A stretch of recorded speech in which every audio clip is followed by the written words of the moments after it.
Dear students, today we have to start with our new chapter, that is solution. आप सोच रहे होंगे कि हमको तो डीपली आना है, ऑलरेडी स्टार्ट हो चुकी है, बट वो सारे टॉपिक्स आपके क्या हैं? Molarity, molality, normality and mole fraction के, जो आप लास्ट ईयर भी पढ़ चुके हैं। अगर आपको ध्यान है तो एग्जैक्टली क्या था, वो सारे टॉपिक्स थे 11th में। जो 11th के टॉपिक्स थे वही टॉपिक्स आप लोगों को फिर से स्टडी किए हैं हम लोगों ने, सो डेट आप लोग एक बार फिर से यूजफुल हो जाए इन सब चीज़ों के लिए।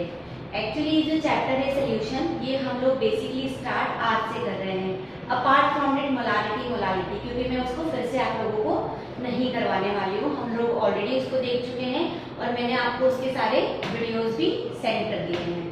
ओके, चलिए हमको देखना है ये चैप्टर जो है आपका सोल्यूशन जो है, ये स्टार्टिंग से ही हम लोग इस चैप्टर को देखने वाले हैं। ओके, चलिए तो we are going to start with our new chapter, that is solution. ठीक है, आप लोग सभी बच्चे सारे न्यूमेरिकल सॉल्व करेंगे जितने भी मैंने दिए हैं, मोलारिटी, नॉर्मलिटी और मोल फ्रैक्शन के। और उसके अलावा जो है, अगर आपको ध्यान हो तो मैंने आपको एक वर्कशीट भी दी है उस पे सॉल्व करने के लिए, that worksheet also to be solved by you only. So we are going to start with this. चलिए सॉल्यूशन में बच्चों हम लोग सबसे पहले देख रहे हैं, हम लोग बात कर रहे हैं एक लिक्विड सॉल्यूशन की। नोट्स की टेंशन बिल्कुल नहीं लेना, नोट्स जो है वो आपको सारे के सारे अवेलेबल हो जाएंगे। ओके, आप इसमें सारे वीडियोस बहुत अच्छे से समझना, नोट्स जो है आपको कल की डेट से आना शुरू हो जाएंगे। सो लिक्विड सॉल्यूशन में जो पहला टॉपिक हम लोग देख रहे हैं वो आता है हमारा वेपर प्रेशर। ओके, तो हम लोग बात करते हैं वेपर प्रेशर की कि वेपर प्रेशर क्या होता है। तो वेपर प्रेशर हो गया the pressure exerted by a liquid on the wall of its container at equilibrium at a particular temperature. Equilibrium पर और किसी पर्टिकुलर टेम्परेचर पे जो लिक्विड के वेपर का प्रेशर एग्जिस्ट करता है, उसकी कंटेनर पे जो प्रेशर एग्जिस्ट करता है, क्रिएट होता है, that only called as vapour pressure. Okay, जैसे इसके अगर हम लोग देखें कि फैक्टर्स इसको कौन कौन से अफेक्ट करते हैं, तो इसमें सबसे पहला फैक्टर आता है हमारा टेम्परेचर। देखो बच्चों, टेम्परेचर का क्या इफेक्ट आएगा कि अगर आप लोग क्या करते हैं, टेम्परेचर इंक्रीज करते हैं तो लिक्विड जो रहेगा, लिक्विड इवेपोरेट होगा, है ना, लिक्विड इवेपोरेट होगा तो वेपर फॉर्मेशन होगा। ओके, और वेपर फॉर्मेशन होगा तो वेपर प्रेशर क्रिएट होता है। तो क्या देखा हम लोगों ने, बेसिकली टेम्परेचर का इफेक्ट जो है वो क्या आता है वेपर प्रेशर के ऊपर, कि वेपर प्रेशर जो है वो डायरेक्टली प्रोपोर्शनल है टेम्परेचर के। और किस सेंस में हम लोग कैसे बोल सकते हैं कि that it is directly proportional, because temperature जो है वो लिक्विड में इवेपोरेशन इंक्रीज करेगा जिससे वेपर फॉर्मेशन होगा और वेपर प्रेशर क्रिएट होगा। दूसरा जो फैक्टर इसको अफेक्ट करता है वो है हमारा नेचर ऑफ लिक्विड। बच्चों देखो, दो टाइप के लिक्विड होंगे हमारे पास में। नेचर ऑफ लिक्विड एक होता है, अगर आपका जो लिक्विड है, लिक्विड में इंटरमॉलिक्यूलर फोर्सेस है ना, लिक्विड में इंटरमॉलिक्यूलर फोर्सेस अगर ज्यादा है तो वेपर प्रेशर ऑटोमेटिकली कम होगा, बिकॉज वो फोर्स ऑफ अट्रैक्शन क्या होगा, लिक्विड के फोर्स ऑफ अट्रैक्शन उसको वेपर फेज में नहीं जाने देंगे। बट अगर आपके पास में एक ऐसा लिक्विड है जिसके इंटरमॉलिक्यूलर फोर्सेस ऑफ अट्रैक्शन कम है तो उसका वेपर प्रेशर कहीं ज्यादा होता है। ओके, तो ये तो कहानी हम लोगों ने देखी है किसकी, वेपर प्रेशर की, नेचर ऑफ लिक्विड की। अब अगर हम लोग देखें तो मैथमेटिकल एक्सप्रेशन देखें हम लोग ना, क्या देखना है हमको, मैथमेटिकल एक्सप्रेशन। तो अगर हम लोग मैथमेटिकल एक्सप्रेशन देखें किसका, effect of temperature on vapour pressure का, तो बच्चा जो इसका मैथमेटिकल एक्सप्रेशन है वो है log P2 upon P1 equals to del H vaporization divided by 2.303 R T2 minus T1 upon T1 T2। ये जो इक्वेशन है ये है Clausius Clapeyron equation. This equation is called as Clapeyron equation, जहाँ पे del H वेप है enthalpy of vaporization, this is called as enthalpy of vaporization, P1 and P2 are the vapor pressure of liquid at temperature T1 and T2 respectively। T1 और T2 पर आपके जो vapour pressure होंगे they are P1 and P2। This equation is called as Clausius-Clapeyron equation। Okay, अब इसी में हम लोग थोड़ा सा और आगे बढ़ते हैं। यहाँ पर हम लोग को देखना है effect of addition of solute, or we can write non volatile solute on vapor pressure of liquid। किसी भी लिक्विड के वेपर प्रेशर पर नॉन वोलेटाइल सल्यूट का इफेक्ट क्या होता है ये हम लोग देखने वाले हैं अब, ठीक है। तो बच्चों यहाँ पर आप एक ही कंटेनर अज्यूम करिए, ओके। ये कंटेनर, इस कंटेनर को मैं कंटेनर नंबर 1 नाम दे रही हूँ। ये कंटेनर मैंने कवर अप कर दिया है और इस कंटेनर में मैंने लिया है वाटर। मैंने क्या लिया है यहाँ पे, लिक्विड के फॉर्म में कौन सा लिक्विड लिया है, water I have taken, okay, ठीक है। अब ये वाटर क्या होगा, डेफिनेटली ये वाटर इवेपोरेट होगा और इसके जो वेपर्स होंगे वो आपके कंटेनर से टकराएंगे। क्योंकि इसके वेपर जो है वो कंटेनर से टकराते हैं, इसीलिए यहाँ पर होता है वेपर प्रेशर क्रिएट। यहाँ पर होगा हमारा vapour pressure create, okay. Suppose करिए कि यहाँ पर जो है ये लिक्विड, क्योंकि मैंने यहाँ पर वाटर लिया है, तो मैंने सपोज करिए ये जो चीज मैं नोट कर रही हूँ ये मैं कर रही हूँ 100 डिग्री सेल्सियस पे। 100 डिग्री सेल्सियस जो है वो है कहीं ना कहीं हमारा boiling point of water. 100 degree celsius is our boiling point of water.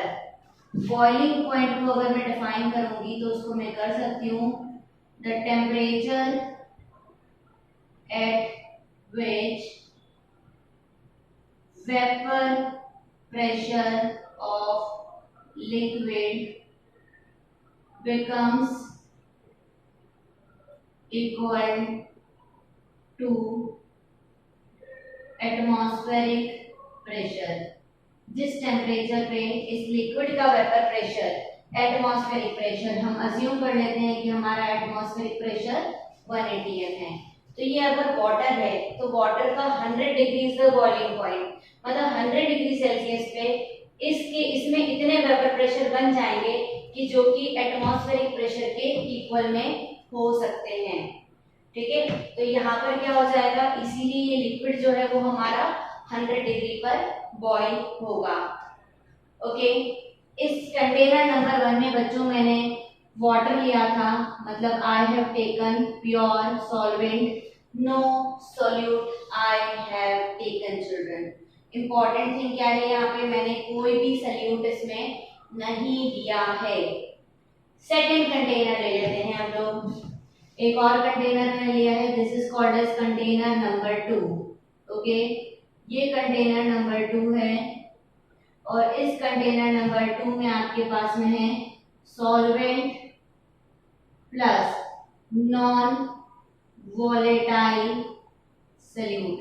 हम लोग समझते हैं ये नॉन वोलेटाइल सॉल्यूट क्या है। देखो ये नॉन वोलेटाइल सॉल्यूट मैंने इसमें ऐड कर दिया है। आप चाहें तो एग्जांपल शुगर ले सकते हैं, आप चाहें तो एग्जांपल NaCl भी ले सकते हैं। तो चिल्ड्रन मैं सबसे पहले आपको बता दूं कि ये नॉन वोलेटाइल सॉल्यूट होता क्या है। ये नॉन वोलेटाइल सॉल्यूट है ना, जो कि आपके does not contribute in vapour pressure, जिसका वेपर प्रेशर में कोई कंट्रीब्यूट नहीं होता है। और क्यों कंट्रीब्यूट नहीं होता है, because no vapour formation takes place. यहाँ पर वेपर फॉर्मेशन होता ही नहीं है, इसीलिए वेपर प्रेशर भी क्रिएट नहीं होगा।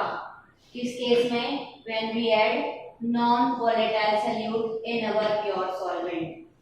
अब बेसिकली इस नॉन वोलेटाइल सॉल्यूट ने किया क्या, तो इस नॉन वोलेटाइल सॉल्यूट ने जो पहला काम किया है वो काम किया है ब्लॉक द लिक्विड सॉल्वेंट। या आप लोग यहाँ पे ज्यादा अच्छा रहेगा लिखना, block the surface area of liquid solvent.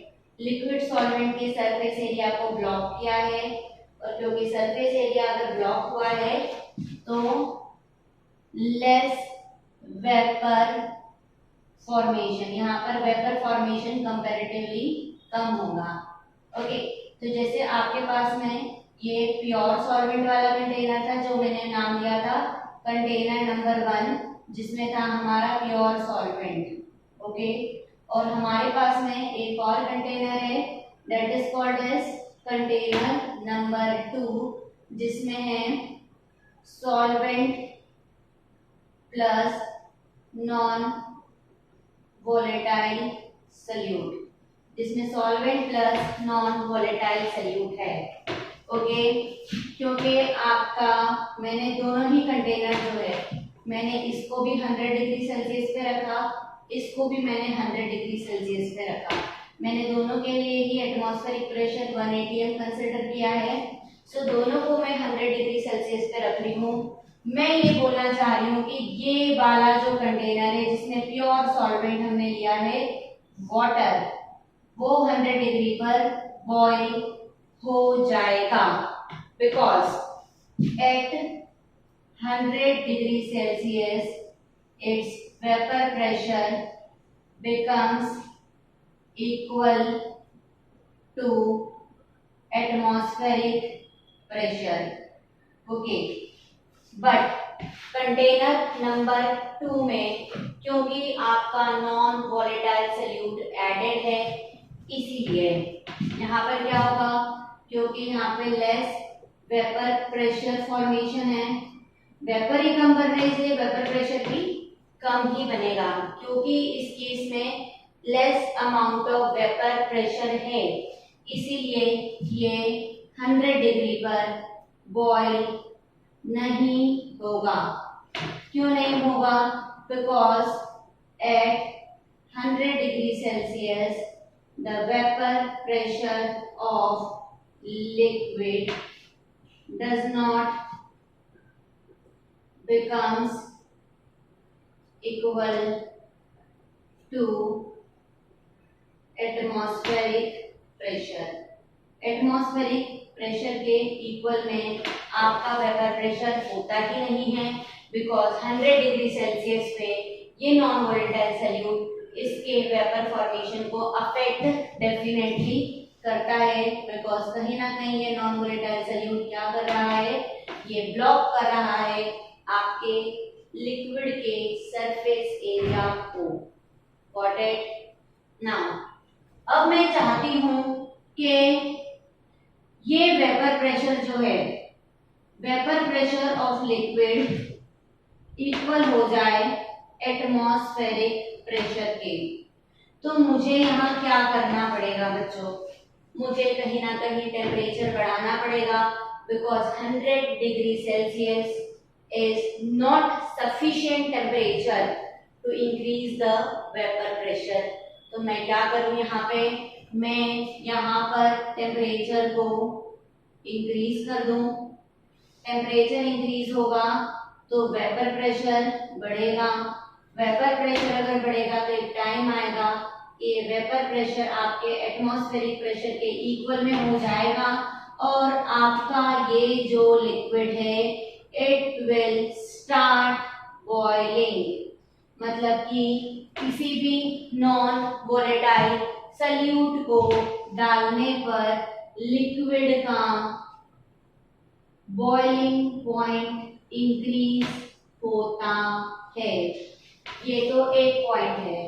किसी भी नॉन वोलेटाइल सॉल्यूट को डालने पे वेपर प्रेशर लोअर होता है, कम हो जाता है। There is lowering of vapour pressure on adding non volatile solute in your liquid solvent children. I hope ये इतना आपको टॉपिक जो है वो क्लियर हुआ होगा। Okay, I don't think so कि इसमें आपको कोई भी डाउट्स आए होंगे। तो आज हमने क्या देखा है?